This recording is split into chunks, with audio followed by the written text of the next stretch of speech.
Hello बच्चों, क्या हाल चाल? सब बढ़िया ना? तो मैं आशा करता हूं कि ये ब्यूटी सा चैनल यानी ब्यूटीफुल सा चैनल विजय वाला में आप सबका स्वागत है। तो बच्चों, ये 5 सीरीज लेके हम लोग आए हैं। आज का लेक्चर प्रकाश का परावर्तन एवं अपवर्तन, यानी बच्चों प्रकाश का परावर्तन एवं अपवर्तन से बहुत सारे टॉप प्रश्न आपको मिलेंगे जो प्रीवियस ईयर में पूछा गया है। जी हाँ, आज से पहले आपने नहीं देखा होगा तो आज अच्छे से गांठ बांध लीजिए और आज पढ़ने वाले बच्चे हम लोग रापची के स्टाइल में।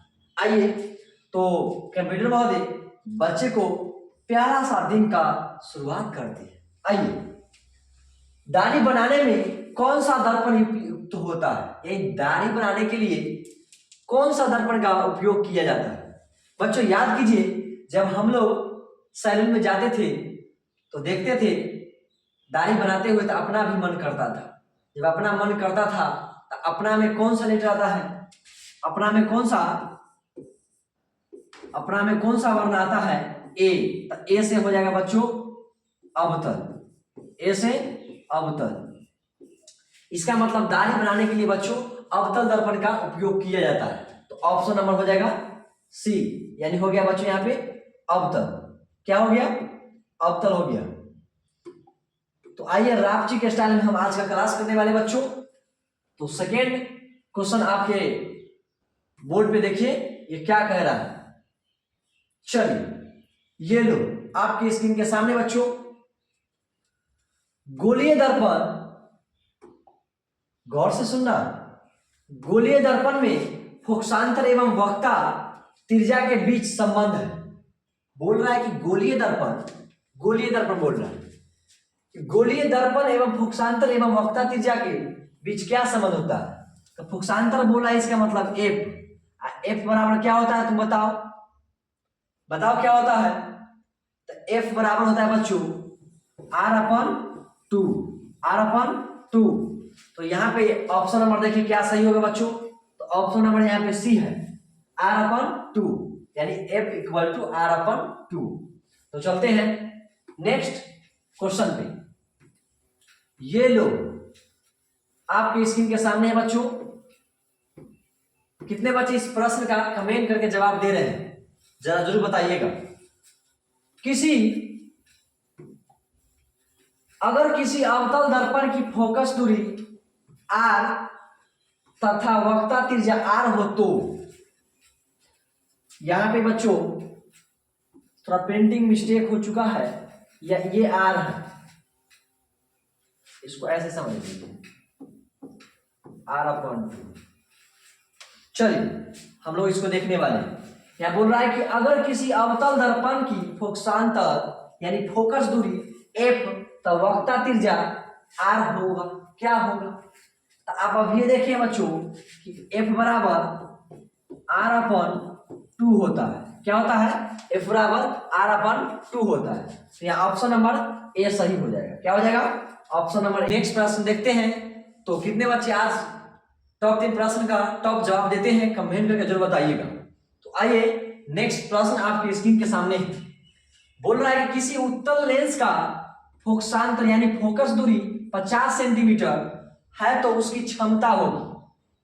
तो यहां पर क्या दे दिया है उसको पहले हम लोग लिख लेंगे बच्चों। यानी फोकसांतर यानी फोकस दूरी हमको दे दिया है बच्चों, यहां पे फोकस दूरी दे दिया है 50 सेंटीमीटर। क्या दे दिया है? 50 सेंटीमीटर। तो ज्ञात करने के लिए क्या बोला है? ज्ञात करने के लिए बोला है शक्ति, यानी शक्ति की क्षमता, यानी शक्ति या बोली क्षमता बोलिए। तो शक्ति बराबर यहां कर देंगे वाट। तो यहां सूत्र याद होनी चाहिए आपको थोड़ा बच्चा। सूत्र अगर आपको याद नहीं है तो ये फॉर्मूला आपसे, ये क्वेश्चन आपसे बनेगा ही। तो चलिए हम लोग गौर से देखने वाले हैं कि शक्ति बराबर फॉर्मूला क्या होता है। तो 1/F होता है। तो यहां सेंटीमीटर है बच्चों, तो यहां डबल जीरो डाल दीजिए, सेंटीमीटर में चला जाएगा। चलिए तो गौर से देखिएगा कि F का मान कितना है? 50 सेंटीमीटर। तो 0 से 0 काट दीजिए, 5 × 2 = 10। और एक बात याद रखिएगा कि जब बात उत्तल दर्पण का हो, उत्तल लेंस का हो तो यहाँ पे बच्चों ये पॉजिटिव हो जाता है, इसका वक्रता त्रिज्या हो या फोकस दूरी हो क्या हो जाएगा, पॉजिटिव हो जाएगा। इसका मतलब बच्चों प्लस टू डायोप्टर हो गया, क्या हो गया, डायोप्टर हो गया। इसका मतलब इसका आंसर डी हो जाएगा, +2 हो जाएगा। डी का मतलब हो गया डायोप्टर बच्चों। तो चलते हैं नेक्स्ट प्रश्न की ओर। मैं आशा करूंगा कि आपके सारे बच्चे को बहुत अच्छे से क्वेश्चन वाइज क्वेश्चन आंसर समझ में आ रहा होगा। तो चलिए फिर हम चर्चा करने वाले हैं नेक्स्ट प्रश्न की ओर। ये लो, आज आपकी स्क्रीन के सामने ये प्यारा सा प्रश्न आया बच्चों। किस दर्पण से वस्तु का बड़ा प्रतिबिंब बनता है? अब लो, वस्तु से बड़ा प्रतिबिंब की बात हो रहा है यहाँ पे, तो कौन सा दर्पण है जो वस्तु का बड़ा प्रतिबिंब बनाता है? तो यहां पे हो जाएगा अवतल दर्पण जो है वस्तु से बड़ा प्रतिबिंब बनाता है।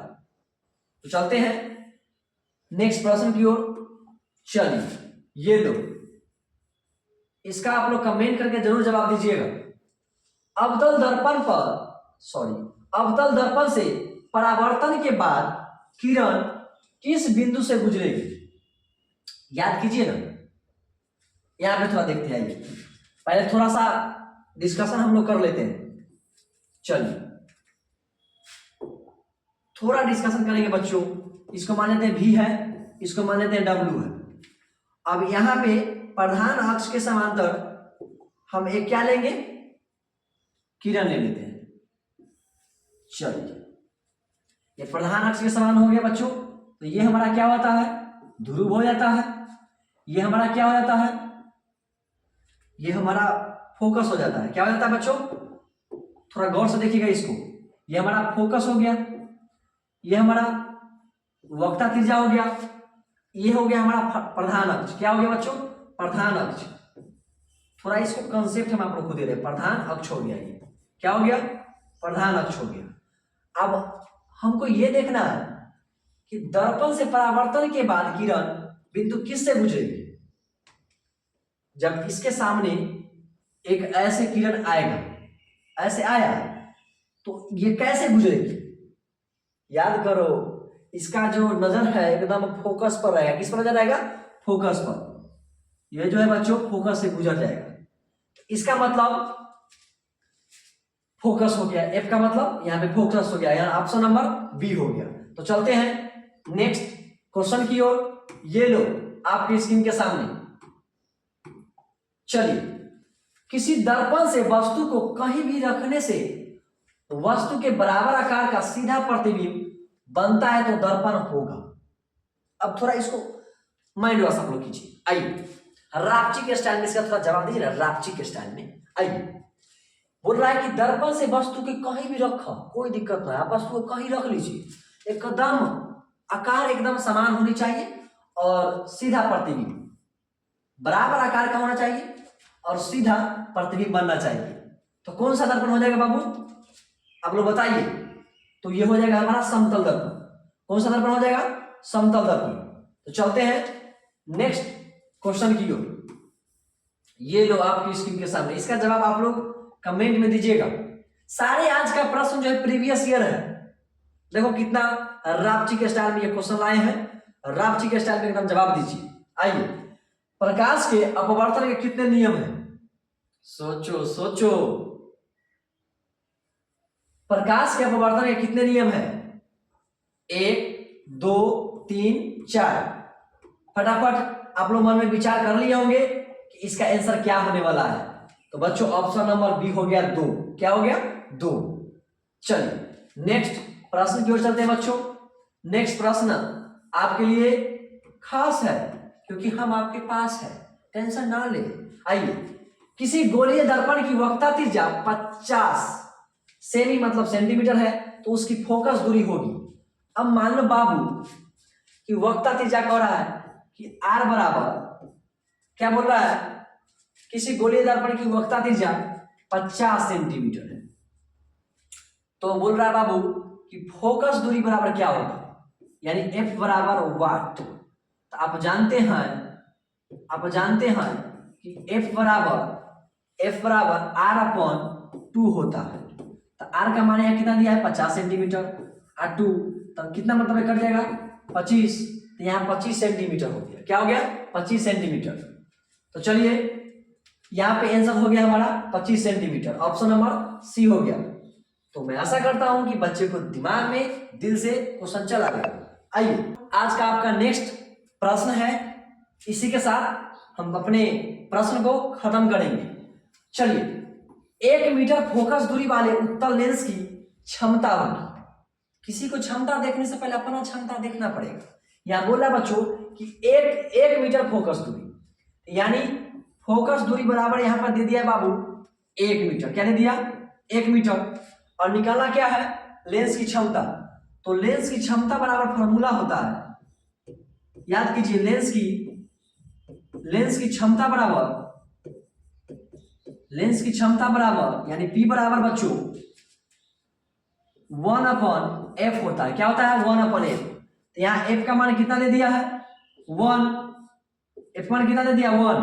और आप लोग जानते हैं कि उत्तल लेंस की जो फोकस दूरी हो वक्रता त्रिज्या हो वो पॉजिटिव में ही होगा। तो आप जानते हैं कि 5 के नीचे क्या है 1 है, 7 के नीचे क्या है 1 है। अगर 1 का नीचे अगर 1 हो तो कोई दिक्कत ना है, जेकरा 9 है कोई का मतलब भगवान है। इसका मतलब बच्चों इसका आंसर हो जाएगा 1 ही, यानी प्लस में। तो यहाँ देखिए तो +1 डायोप्टर हो जाएगा, इसका आंसर हो गया 1 डायोप्टर। मैं आशा करता हूं इस प्रश्न का जवाब बहुत सारे बच्चे मस्ती में रापची के स्टाइल में दिए होंगे। और देखना शेष है कि कितने बच्चे 10 प्रश्न में कितना जवाब दिए हैं, कमेंट करके जरूर बताइएगा। फिर मिलते हैं नेक्स्ट लेक्चर में बच्चों। आज के लिए जय हिंद जय भारत।